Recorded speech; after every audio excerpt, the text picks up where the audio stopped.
Bonjour à tous, j'espère que vous allez bien. Alors dans cette vidéo, je vais vous expliquer brièvement ce qu'est le breathwork, en tout cas celui que moi je pratique, et qu'est-ce qui peut se passer pendant une séance.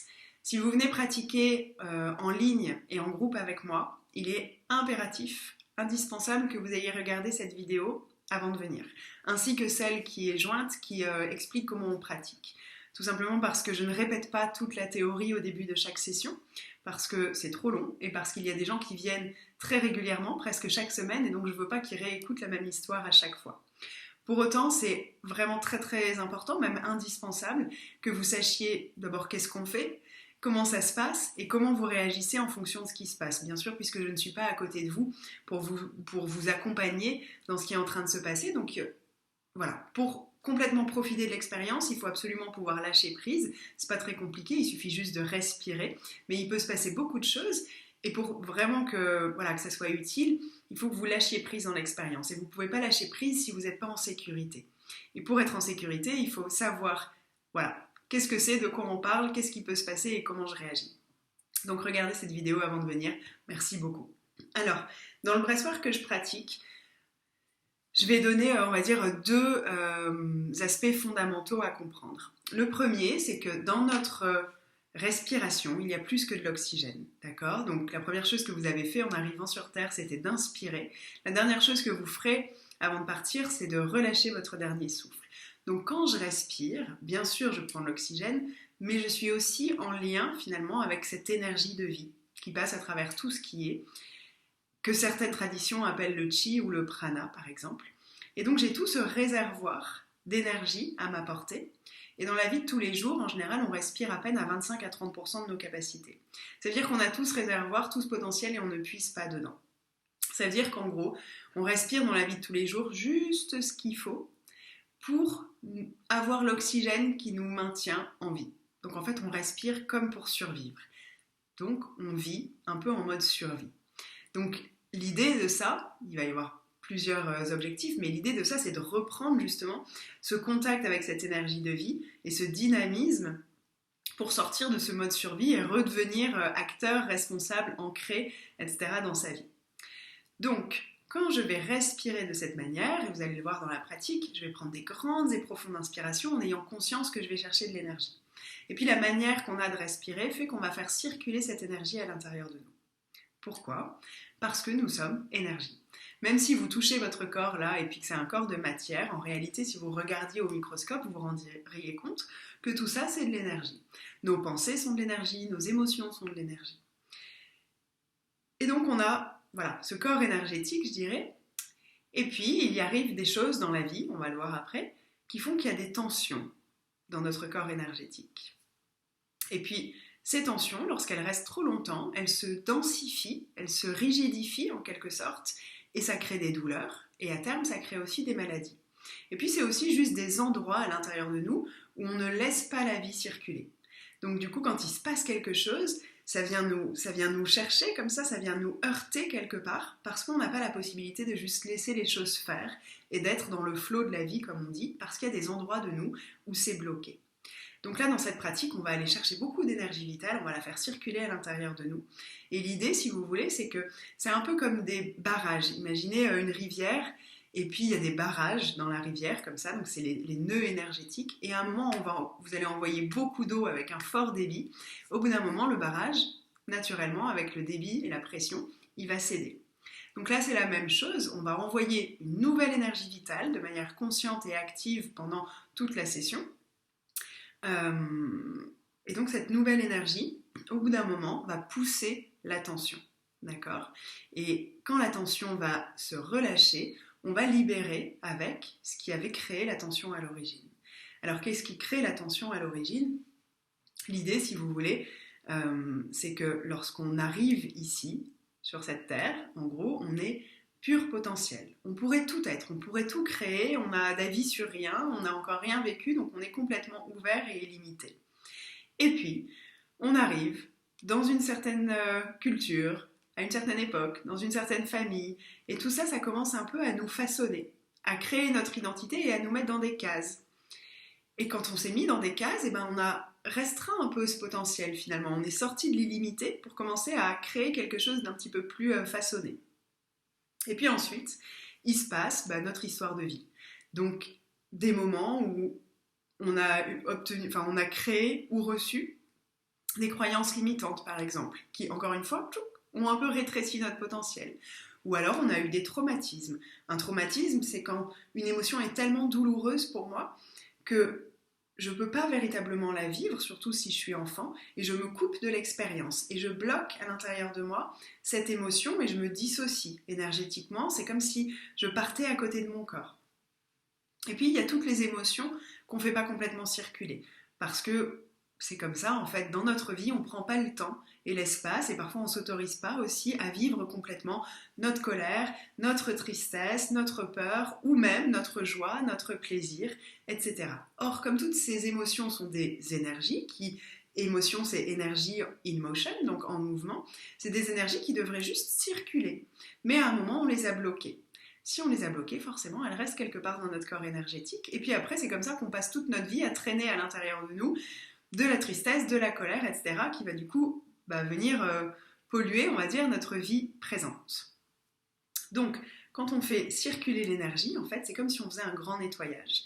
On va aller débloquer tous ces endroits où ça s'est bloqué pour les relâcher et pour les libérer en quelque sorte. Je regarde en même temps que je n'oublie pas quelque chose que je voulais vous dire.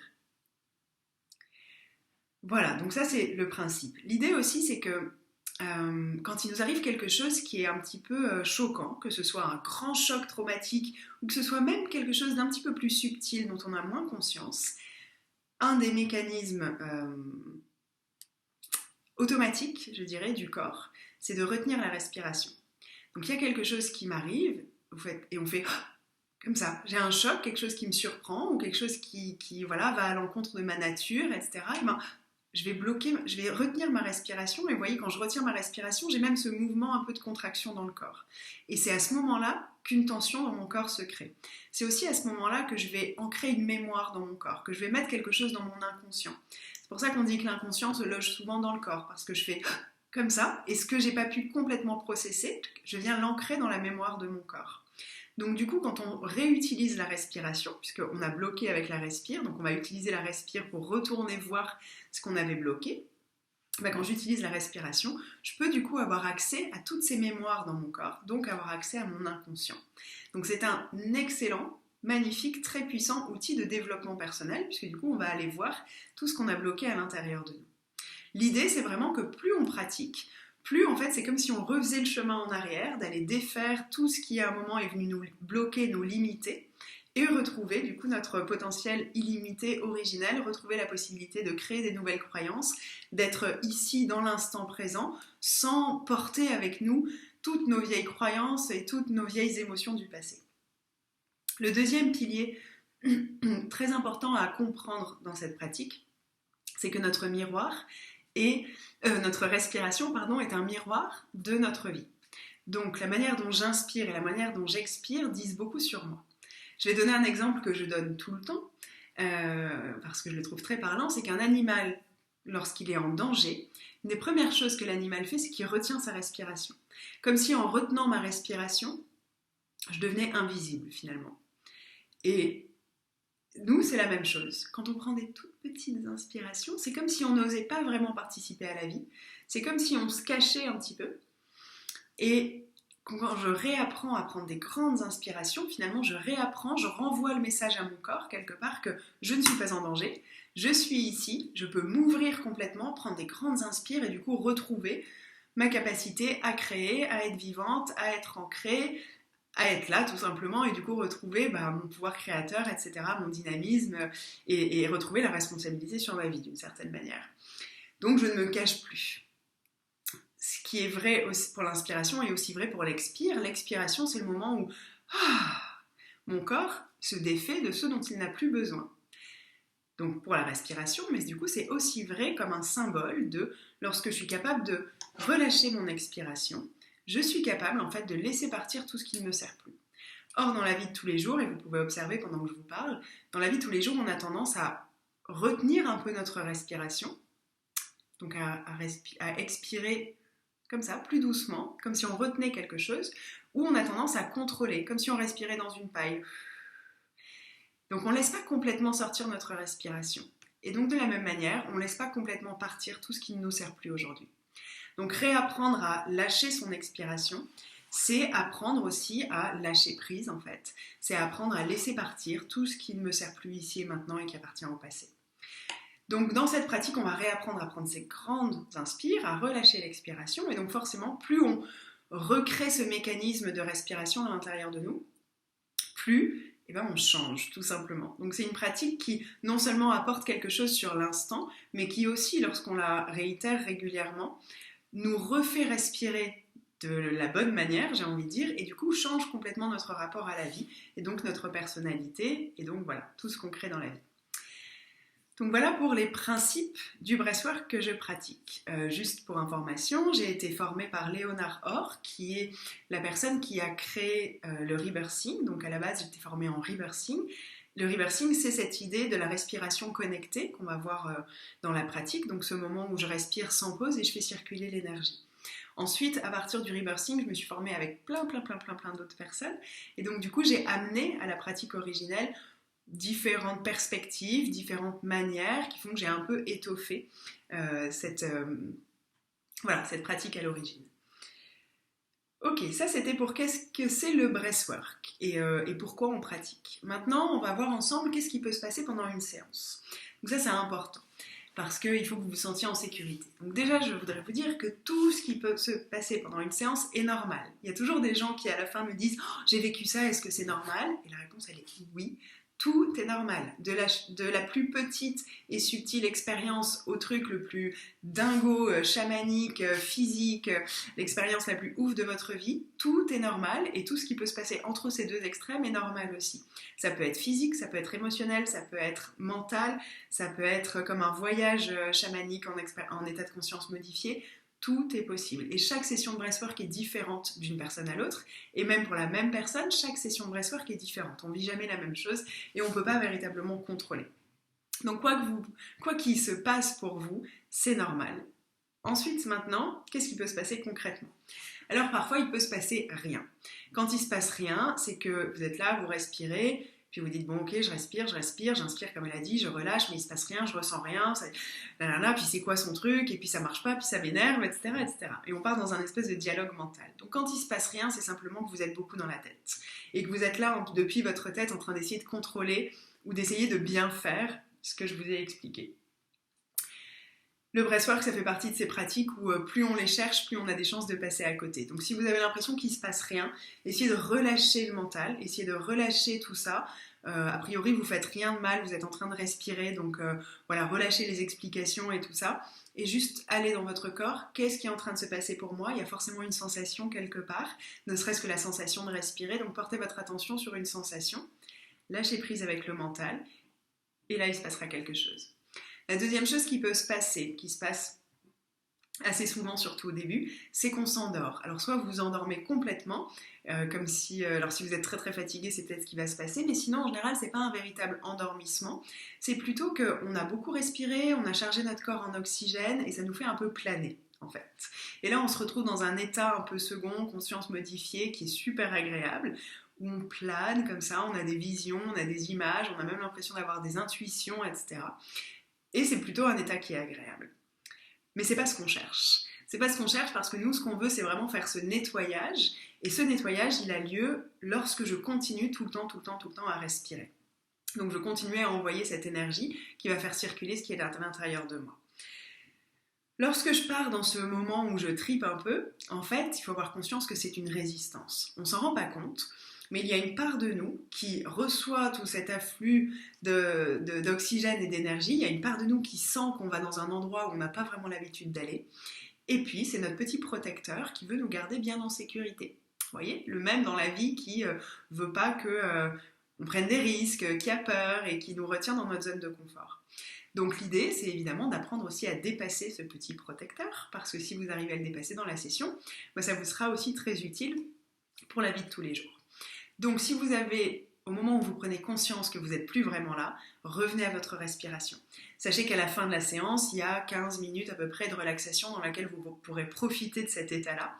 Mais pendant la session, vous voulez continuer à respirer. Donc vous n'êtes pas là pour faire la sieste, donc rappelez-vous de ça. Si vous avez besoin, vous pouvez vous asseoir, vous pouvez bouger, vous pouvez faire du son, etc. Faites ce qu'il faut pour rester réveillé. Ensuite, ce qui peut se passer, et là c'est très très fréquent et parfois ça peut être un peu impressionnant, c'est que vous allez avoir des sensations physiques. Donc l'énergie se met à circuler. Donc vous pouvez avoir comme des sensations un peu d'électricité dans les mains, dans les pieds, même dans le visage.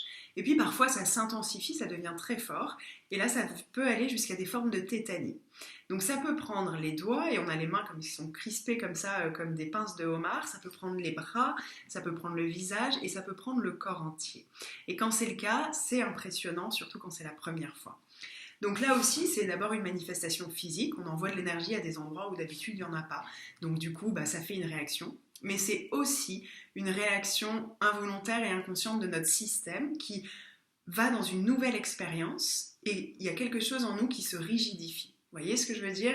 Vous voyez comme vous pouvez sentir quand quelque chose un peu de nouveau arrive, mon corps peut se rigidifier. Et cette manière-là d'entrer en tension va amplifier la tétanie.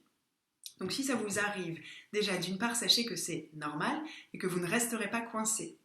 J'ai beau le dire, il y a toujours des gens qui se disent oh, « je ne vais jamais retrouver l'usage de mes mains ». Si, je vous promets, ça prendra peut-être quelques minutes, mais personne n'est jamais resté coincé avec les mains comme ça en crâne.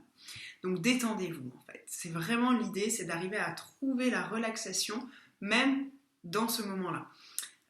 Essayez de ne pas le nommer, essayez de ne pas trop porter votre attention sur ces sensations-là parce que l'énergie va là où on porte notre attention. Donc plus vous allez porter votre attention à cet endroit-là, plus vous allez l'amplifier. Plus vous allez le nommer en disant que ça fait mal, que c'est douloureux, que c'est de la tétanie, etc. Plus vous allez aussi l'amplifier. Donc l'idée c'est d'arriver à un endroit où simplement vous observez ce qui se passe et vous essayez de rester le plus détendu possible. Il arrive aussi que lorsque la tétanie passe, il y a une grosse libération émotionnelle ou une grosse prise de conscience qui arrive parce que donc c'était cette part de nous qui était rigide et lorsqu'elle se détend, et du coup on a accès à autre chose. Ce qui peut se passer ensuite, c'est évidemment beaucoup d'émotions, puisque toutes les émotions qui n'ont pas complètement circulé dans votre corps, à ce moment-là, elles peuvent se mettre à bouger. Donc vous pourriez avoir de la tristesse, de la colère, vous pourriez avoir même du plaisir ou de la joie. Des fois, il y a des gens qui ont des grands fous rires. Tout ça, c'est OK, en fait, et c'est important de le laisser circuler. Si c'est là, c'est parce qu'à un moment, ça a été bloqué. Donc, surtout, on veut éviter de le rebloquer à nouveau. Donc, si vous avez besoin de pleurer, pleurez, ne vous inquiétez pas. Si vous avez besoin de crier, vous pouvez prendre un coussin, hurler dedans, taper des pieds, des mains. Faites ce que vous voulez pour exprimer cette énergie et la laisser circuler. Même si vous pleurez beaucoup, même si c'est un peu douloureux pendant la séance, sachez que toujours, après, on se sent toujours vraiment soulagé, comme vraiment plus léger parce qu'on a lâché quelque chose en fait. Et puis, ce qui peut se passer, c'est des prises de conscience parce qu'on part en état modifié de conscience, donc on dépasse complètement le mental en fait avec cette manière de respirer. Et du coup, depuis un espace qui est au-delà de mon mental, je vois ma vie, je vois les situations d'une manière différente. Je les vois comme avec une conscience plus large et donc je peux avoir des compréhensions sur moi, sur des situations, avoir des prises de conscience et des intuitions. Ça peut être vraiment comme un voyage chamanique et ça peut être, et c'est souvent très très haut. Donc voilà pour l'explication du breathwork et ce qui peut se passer dans une séance et comment vous réagissez en fonction de ce qui se passe. Voilà, je vais vous faire une autre vidéo dans laquelle je vais expliquer un petit peu mieux comment on fonctionne avec la respiration. Et donc avant de venir à la prochaine séance, c'est important que vous regardiez cette deuxième vidéo aussi. Merci beaucoup.